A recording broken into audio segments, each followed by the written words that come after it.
Crolla un costone di roccia sulla strada e su alcune abitazioni, tragedia sfiorata nel centro storico di Amantea, evacuate 50 persone. Diminuiscono i contagi in Calabria e 191 nuovi positivi, oggi nessun decesso. Sospesi i ricoveri nel reparto di chirurgia dell'ospedale di Castrovillari, il provvedimento assunto per la presenza di un caso di positività. Mentre riapre la scuola scoppia un focolaio in carcere, 10 positivi tra ospiti e guardie carcerarie. Per proseguire la campagna vaccinale, l'ASP di Cosenza attende la restituzione delle 2000 dosi sottratte dalla Regione, senza ci saranno problemi. Manifestazione di protesta degli agricoltori a Crotone rivendicano il mancato arrivo dei ristori promessi dal governo. Buonasera dalla redazione del TG10, apriamo questa edizione del nostro giornale con la tragedia sfiorata oggi ad Amantea, nella tarda mattinata di oggi, il crollo di un costone di roccia su alcune abitazioni e sulla strada, è accaduto nel centro storico della cittadina del Tirreno Cosentino, circa 50 le persone evacuate. Prima un forte boato, poi il crollo. Siamo ad Amantea, questo è il costone di roccia crollato nella parte storica del centro del Tirreno Cosentino. È accaduto poco dopo le 12:30, paura per gli abitanti della zona. I detriti sono finiti su alcune abitazioni e sulla strada che attraversa il centro storico. Non si segnalano vittime, al lavoro i vigili del fuoco e i tecnici comunali. Il crollo ha danneggiato anche la condotta del gas. Nel pomeriggio i tecnici dell'Italgas hanno riportato in sicurezza l'area e sospeso temporaneamente l'erogazione a circa 48 utenze. 50 persone sono state sgomberate, una tragedia sfiorata. La zona è stata transennata e interdetta alla circolazione, anche perché si temono nuovi crolli e la caduta di massi. La pagina dedicata al coronavirus, gli aggiornamenti sui contagi con il consueto bollettino della Regione. Oggi si registrano 191 nuovi positivi e nessun decesso. Sono 191 i contagi registrati in Calabria nelle ultime 24 ore su 2.446 tamponi effettuati. Sono questi i dati giornalieri relativi all'epidemia da Covid-19 comunicati al Dipartimento Tutela della Salute della Regione. I casi confermati oggi sono così suddivisi: Cosenza 23, Catanzaro 57, Crotone 0, Vibo Valentia 14, Reggio Calabria 97. Sono 305 oggi i ricoveri in reparto, 7 in meno rispetto a ieri. Restano stabili 24 invece i ricoveri in terapia intensiva. Oggi non si registrano decessi.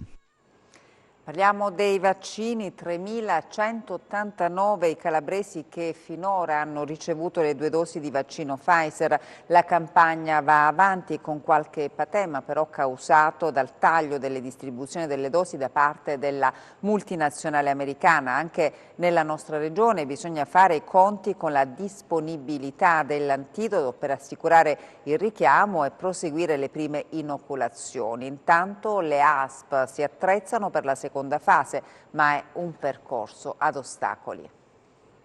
Le vaccinazioni rallentano in tutta Italia e così anche in Calabria si torna ai ritmi della fase iniziale. Percentuale di somministrazioni ferma al 52,3% contro la media nazionale del 73,9%. Il taglio imposto da Pfizer sulla distribuzione delle dosi ha allarmato le regioni, soprattutto perché adesso che sono iniziate le operazioni di richiamo sui soggetti che hanno ricevuto la prima dose il 27 dicembre e dal 4 gennaio in poi, ci si pone il problema della disponibilità delle dosi per proseguire contemporaneamente a ritmo serrato sia le prime inoculazioni che i richiami. Sul territorio provinciale di Cosenza, ad esempio, sono stati vaccinati circa 8.000 soggetti. Per i richiami sono state accantonate 4.000 dosi. Nei prossimi giorni, con le nuove forniture, dovrebbe colmarsi il gap, ma pesa il prestito delle 2.000 dosi trasferite all'ASP di Reggio Calabria. Bisognerà far bene i conti per assicurare in tempi utili la seconda dose a chi è già vaccinato. Intanto, proprio l'ASP di Cosenza si attrezza per avviare la seconda fase nel miglior modo possibile. Saranno disponibili a breve degli automezzi dotati di frigoriferi per il trasporto dei vaccini, mantenendo la catena del freddo. Così saranno raggiunte le RSA e i comuni della provincia. Si dovranno predisporre elenchi dei soggetti da vaccinare, 49.000 circa gli ultraottantenni, un'operazione non semplicissima, ma effettuata con successo in passato, ad esempio, per lo screening su tumori. La vaccinazione è per il momento un percorso ad ostacoli. Si pensi ad esempio alla carenza di siringhe lamentata in questi giorni dai dirigenti dell'azienda sanitaria. Siamo soltanto all'inizio di quella che sarà la più grande campagna vaccinale della storia e i segnali sono tutt'altro che incoraggianti. E vediamo come proseguono le vaccinazioni. Oggi siamo stati ad Aprigliano. Continuano senza sosta le vaccinazioni anti-Covid nel poliambulatorio ASP di Aprigliano, dove attualmente è allocata l'unità di ricerca biotecnologica e a tutti gli effetti è da considerarsi lo snodo centrale per lo stoccaggio dei vaccini anti-Covid per l'area nord della Calabria. Siamo ancora nella fase della prima dose. Hanno fatto le seconde dosi coloro i quali sono stati vaccinati nel V-Day del 27 dicembre. Noi abbiamo iniziato il 5 gennaio, per cui le seconde dosi saranno dal 26 gennaio in poi. Oggi quanti vaccini andrete a somministrare? In lista quante persone ci sono? Oggi abbiamo 96 persone in lista. Qualcuno che è stato chiamato e ha risposto di no? Al momento praticamente no. Coloro che si sono offerti e coloro che sono stati inseriti negli elenchi delle figure professionali delle strutture dove sono allocati hanno risposto. Ti senti più sicuro? Sì, mi sento più sicuro. Il numero dei morti giornalieri dovrebbe fare da insegnamento al fatto che non possa essere negata una realtà così grave.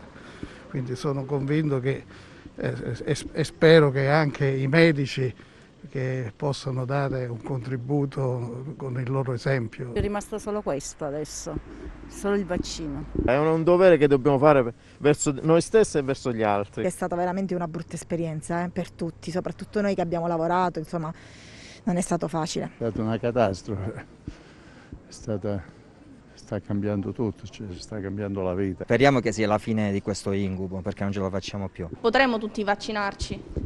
Penso di sì, ci può essere un minimo ritardo nella somministrazione delle prime dosi, ma noi abbiamo fatto sì che abbiamo una scorta sufficiente per garantire le seconde dosi a tutti coloro che vacciniamo per la prima volta.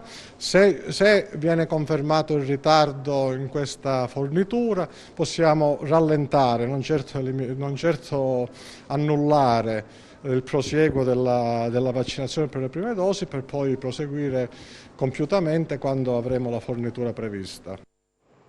Strutture ospedaliere di nuovo sotto stress, al di là dei dati sui contagi sono i ricoveri, l'indicatore che fotografa la situazione sul territorio calabrese.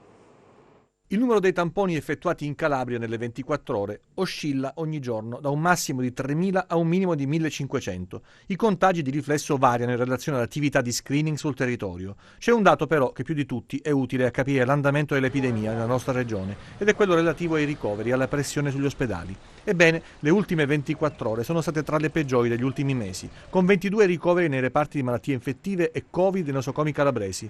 Una dozzina di ricoveri sono avvenuti nelle strutture sanitarie della provincia di Cosenza, dove si contano in tutto 135 persone, numero molto vicino alla soglia raggiunta nel mese di novembre, quando per ovviare alla penuria di posti sono stati aperti nuovi reparti e l'ospedale da campo militare dell'esercito. Questa è la prova che il virus circola sul territorio, una trentina i nuovi casi nell'area di Corigliano Rossano, dove l'attività del laboratorio di virologia prosegue e proseguirà senza intoppi se arriveranno le scorte dei reagenti vicino all'esaurimento. Vecchi problemi già riscontrati durante la prima ondata che riemergono a mesi di distanza. Nel Cosentino prorogata da zona rossa a Frascineto fino al 24 gennaio, contagi ancora alti e tamponi molecolari da analizzare. Nel Vibonese buone notizie dalle scuole, lo screening su 3.600 alunni ha rivelato soltanto 2 positività. Gli istituti riaprono in sicurezza, tranne che nella zona rossa della frazione Episcopio. Allarmante la situazione nel carcere di Vibo, dove ci sarebbero una decina di casi tra detenuti e personale di polizia penitenziaria. Nell'Ametino focolaio in una RSA di Feroleto, 8 contagiati tra operatori e pazienti. Nel Reggino 12 nuove positività a Bagnara Calabra e 7 a Gioia Tauro. Solo 2 bambini positivi su 3.600 tamponi effettuati a Vibo Valentia. Il sindaco Limardo ai nostri microfoni dice si torna a scuola in sicurezza, ma preoccupa il focolaio in carcere.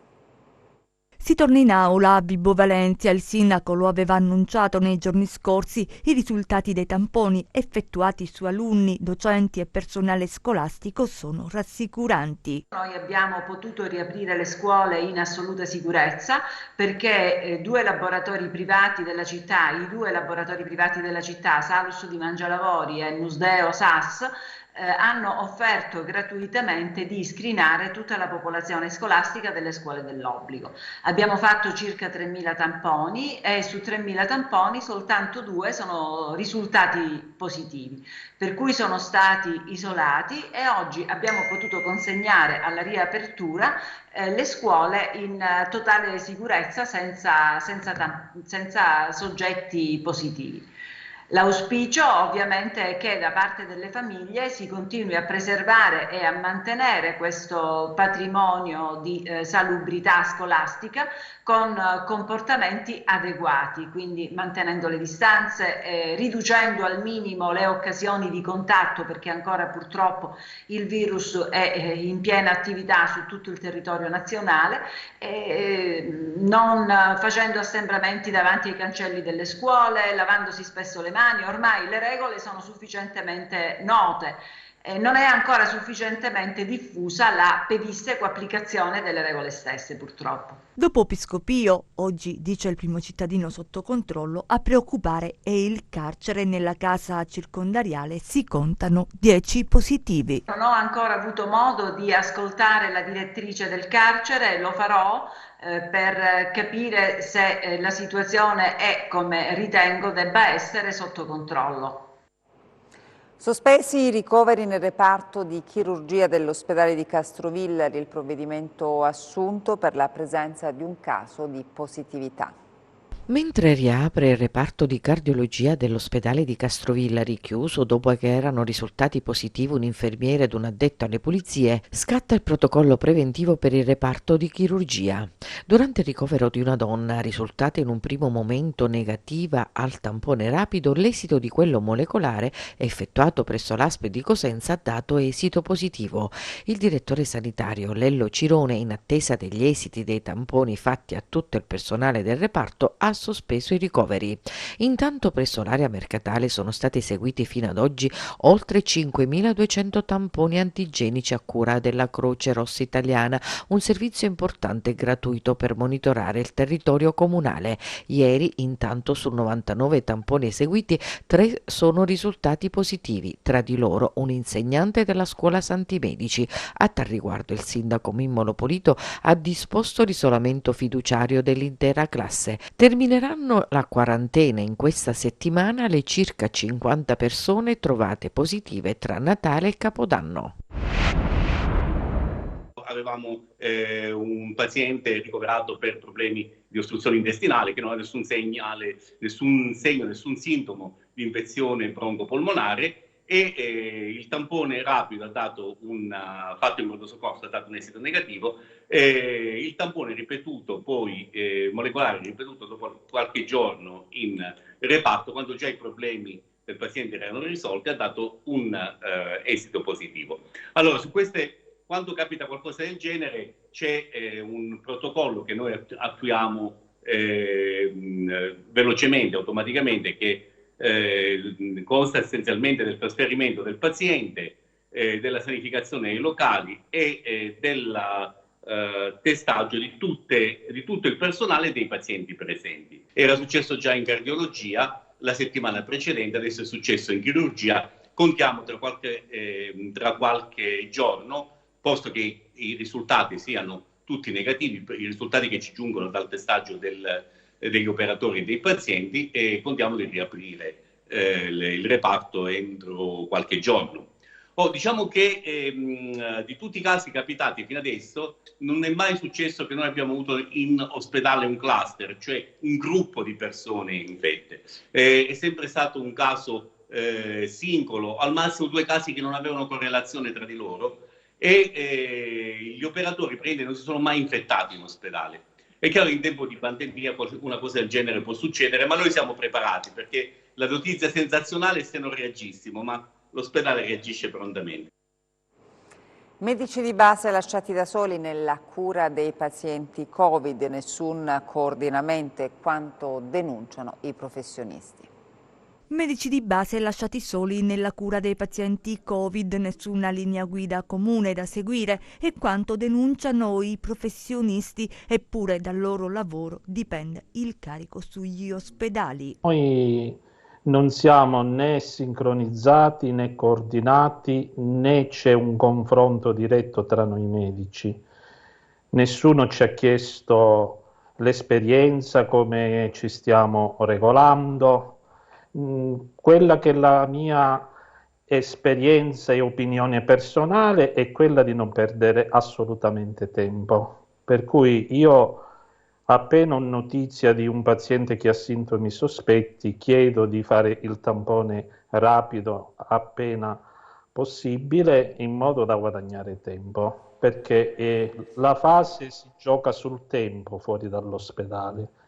Attendere il molecolare purtroppo comporta dei tempi inevitabili per i quali il ritardo potrebbe poi avere delle gravi sequele future sulla salute del paziente, quindi siamo costretti però ad agire da soli. Quanti pazienti ha curato il dottore Pucci tra la prima e la seconda ondata del Covid? Una cinquantina, quasi tutti nella seconda fase. Una cinquantina.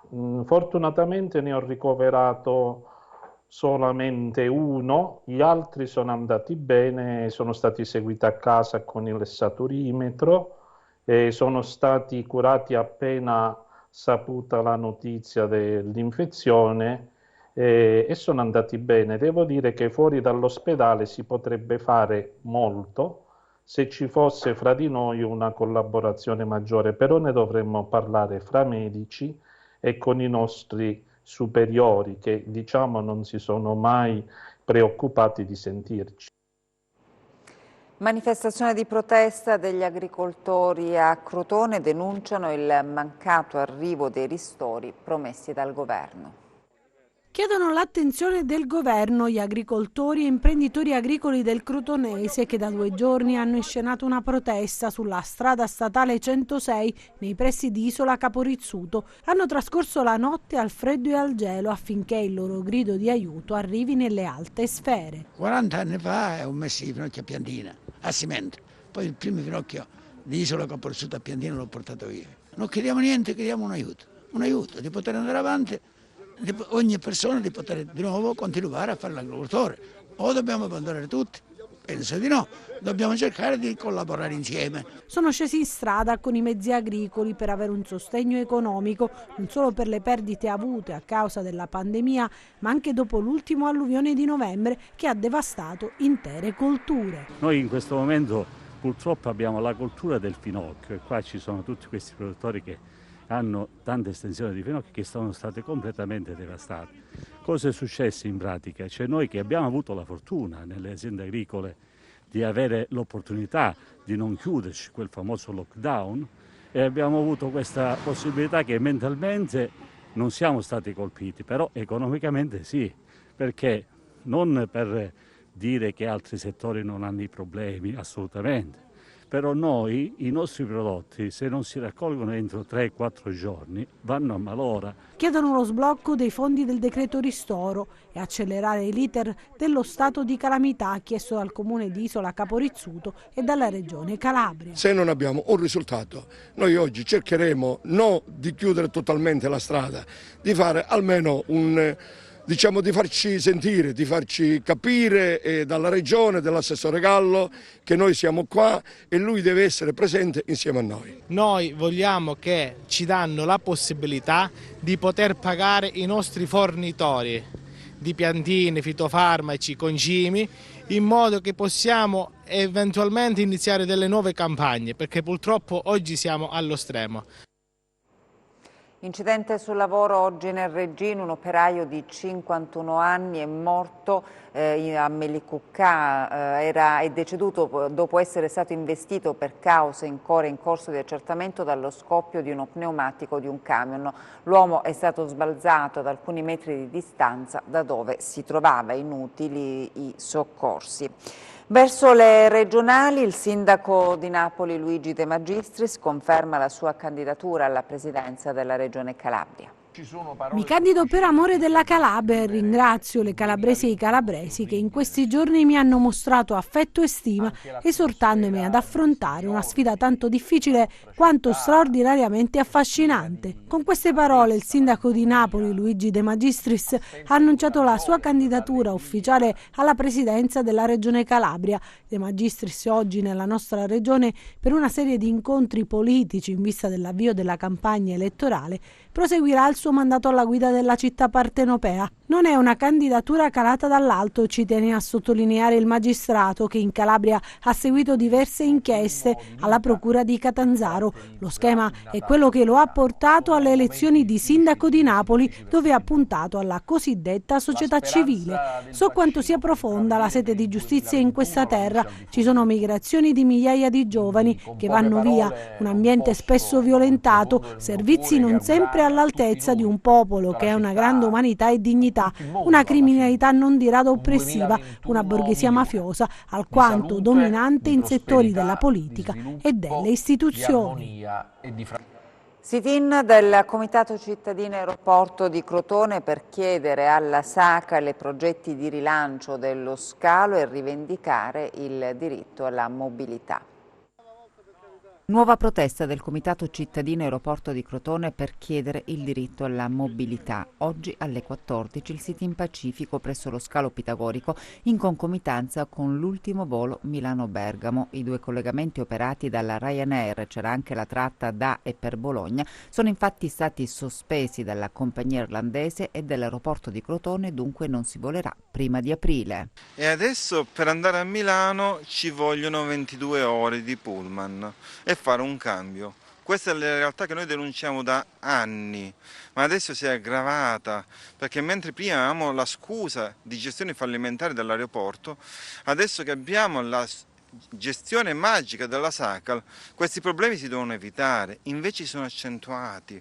In 2 anni la SACAL non ha investito nulla, ha dismesso il sito web crotoneairport.it e non è stato capace di attirare nuove compagnie, dando le colpe la maggior parte delle volte al territorio. Pensiamo che bisogna cambiare modo di gestire, la SACAL si deve interessare da subito a gestire lo scalo, perché altrimenti per i prossimi 27 anni sarà molto dura. Nel 7° anniversario dell'efferato omicidio di Cocò Campolongo, l'appello di Corbelli affinché le sorelline del piccolo possano tornare alla famiglia d'origine. 7 anni fa, era una piovosa domenica del 2014, a Cassano allo Ionio venne ritrovata un'auto e 3 corpi dati alle fiamme. Il piccolo Nicola Campolongo, ucciso e arso vivo insieme al nonno e alla compagna marocchina di quest'ultimo. Cocò, come lo chiamavano tutti, aveva solo 3 anni. Nonostante la sua età, aveva già conosciuto il carcere. L'omicidio efferato commosse l'Italia e Papa Francesco decise di venire in Calabria. Oggi il leader di diritti civili Franco Corbelli ricorda il triste anniversario e chiede che la morte innocente di quel bambino possa non essere inutile. Il sacrificio di Cocò, io oggi voglio che sia di esempio e che non si ripeta mai più. Ecco perché chiedo, ed è l'appello che ho rivolto nei giorni scorsi pubblicamente al Tribunale dei minori di Catanzaro, di far ritornare a casa le 2 sorelline di Cocò, che sono da 5 anni e mezzo fuori dalla nostra regione, attualmente presso una famiglia in una città del nord. La madre ha finito di scontare la sua pena per un errore di gioventù, così come anche il padre del bambino. Sono cittadini liberi e hanno il diritto di riavere le loro bambine. E questo l'appello che ho fatto nel giorno del ricordo del sacrificio di questo bambino.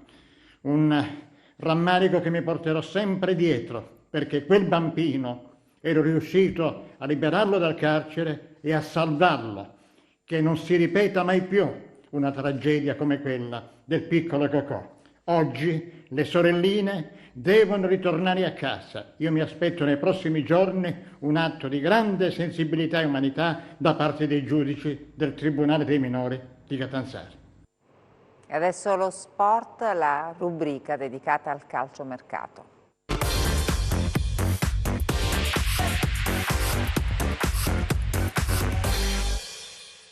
il mercato che entra nel vivo sempre di più a partire dalla nostra consueta panoramica dal Crotone. Nonostante le smentite di rito registrate dal direttore sportivo del Crotone Giuseppe Ursino, il nome di Bonazzoli resta la prima scelta del Crotone per l'attacco. C'è il sì del calciatore totale, dipenderà solo da Davide Nicola, neo allenatore del Torino, indicare o meno la tempistica per potersi liberare del calciatore. Il Crotone è sempre alla ricerca anche di un centrocampista, mentre in uscita Mazzotta, reintegrato in rosa, piace moltissimo alla Reggiana. In casa Cosenza invece si dialoga con il Monza per quanto riguarda l'Epore, non c'è ancora accordo, e anche Lorenzo Pirola, difensore giovanissimo di proprietà dell'Inter, arrivato in estate a Monza, che ha trovato pochissimo spazio. Il Cosenza sarebbe tra i club che lo avrebbero richiesto. In casa Regina invece si aspetta il definitivo via libera per consegnare a Marco Barone un rinforzo in attacco, quel Petrelli classe 2001 che il tecnico Amaranto aspetta da ormai diversi giorni, così come addirittura d'arrivo la trattativa per l'arrivo dello svincolato esterno destro Lakicevic. In uscita invece Rolando tra pochissimo dovrebbe firmare il contratto che lo legherà al Bari. In Serie C si avvicina al Catanzaro invece Cuppone per un mercato sempre più vivo. Vediamo come ha chiuso oggi la borsa.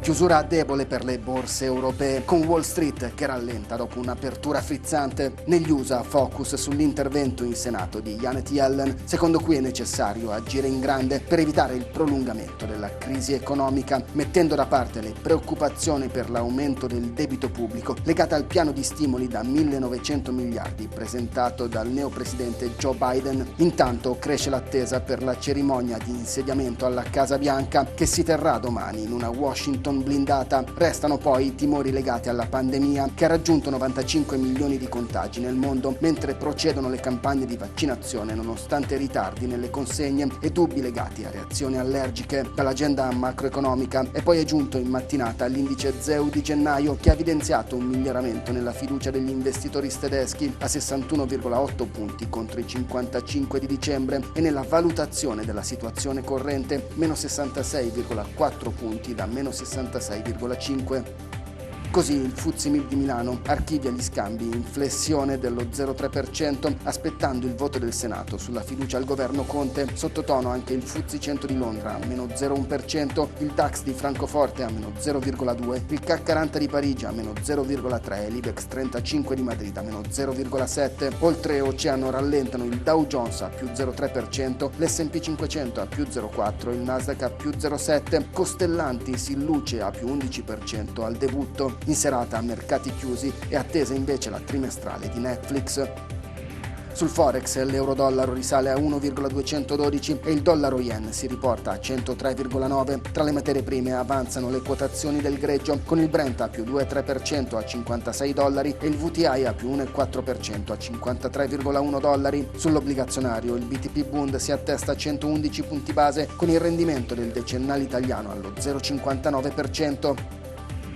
Tornando all'azionario, gli acquisti premiano Diasorin a più 3% e Stellantis a più 2,6%, Realizzi invece su Fineco a meno 2,5%, sottotono poi Telecom Italia e Ferrari entrambe a meno 1,9%. Grazie e buon proseguimento di serata da Market Insight. Il meteo in chiusura.